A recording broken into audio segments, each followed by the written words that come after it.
আমার ঠিক পেছনে একজন নামাজ আদায় করতেছে, তার নামাজ শেষ হওয়ার আগে আমি যেতে পারবো কিনা, নামাজরত ব্যক্তি ঠিক কতটুকু সামনে দিয়ে যাওয়া যাবে। আপনার ঠিক পেছনে যদি কেউ নামাজ আদায় করে ঠিক পেছনে, তাহলে সেক্ষেত্রে আপনি বরাবর সামনে যদি বসে থাকেন আপনি উঠে যেতে পারেন। এই মাসআলাটা না জানার কারণে বহু মানুষ আছে সামনে দাঁড়ায় দাঁড়ায় কই মাছের মাথা চাবায়। কই মাছের মাথা চাবানি বুঝেন? এরকম করে, মানে পিছনে যে বেচারা নামাজ পড়তেছে বিরক্ত হয়ে সে কই মাছের মাথা চষে। তো এবার ওই বেচারা কই মাছের মাথা চষা বুঝেন নাই, মানে বিরক্ত আর কি। সে এই যে বিরক্তি প্রকাশ করতেছেন আপনি, পিছনে যে বেচারা নামাজে দাঁড়াইছে তার নামাজের অবস্থা কাহিল হয়ে যাবে, কারণ সে বারবার দেখতেছে আপনি পিছনে বড় বড় চোখ করে তাকাচ্ছেন তার দিকে, তখন তার নামাজের অবস্থা কাহিল হবে না? আমরা অনেকে জানি না এই মাসআলাটা। আপনার পেছনে কেউ যদি নামাজে দাঁড়ায়, বরাবর আপনি সামনে বসে আছেন, তাহলে আপনি ডান পাশ অথবা বাম পাশ দিয়ে নেমে যান, কোনো অসুবিধা নেই, আপনারা কেউ বসে থাকতে বলে নেই।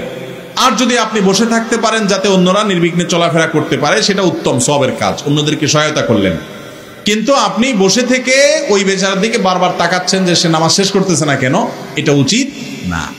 আরেকটা পদ্ধতি আছে, সেটাও জায়েজ। সেটা হলো, নামাজ একজনে পড়ছে, আপনি পেছন থেকে ঠিক তার বরাবর সামনে উঠে দাঁড়ায় গেলেন। কথার কথা জামাত দাঁড়ায় গেছে, এখন একজনের সুন্নত পড়তেছে, এখন শেষের দিকে আছে, তো সামনের কাতারে তার যে নামাজ পড়তেছে তার বরাবর সামনে একজনের জায়গা ফাঁকা আছে, ডানে বামে মুসল্লি ফিল আপ হয়ে গেছে, তা আপনি এক পাশ থেকে আস্তে করে বরাবর দাঁড়ায় যান, কোনো অসুবিধা নেই।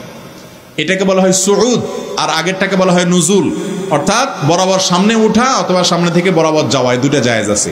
যেটা নিষেধ হাদিসে সেটা হলো মুরুর। মুরুর কোনটা? ক্রস, এক পাশ থেকে আরেক পাশে যাওয়া। নামাজ পড়তেছে একজন, আপনি এই পাশ থেকে এই পাশে অথবা এই পাশ থেকে এই পাশে গেলেন, এটা হলো না জায়েজ।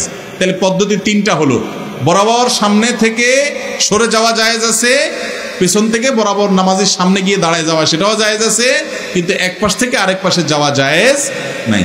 এক পাশ থেকে আরেক পাশে যদি কেউ যায়, হাদিসে রাসূল আকরাম সাল্লাল্লাহু আলাইহি ওয়াসাল্লাম নির্দেশ করছেন সে যেন ওই ব্যক্তির সাথে লড়াইয়ে লিপ্ত হয়, তারে রীতিমতো থামায় দেয়।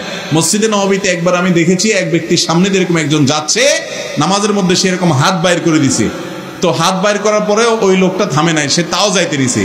এরপরে নামাজের মধ্যে দেখলাম আমি তাকে যে এক হাত দিয়ে তার জামার কলার এরকম করে একটা মোচড় দিল আর কি, লোকটারে ফালাই দিয়ে আবার সে নামাজ পড়লো আর কি, ওই বেচারা পরে অন্যদিক ঘুরে গেছে।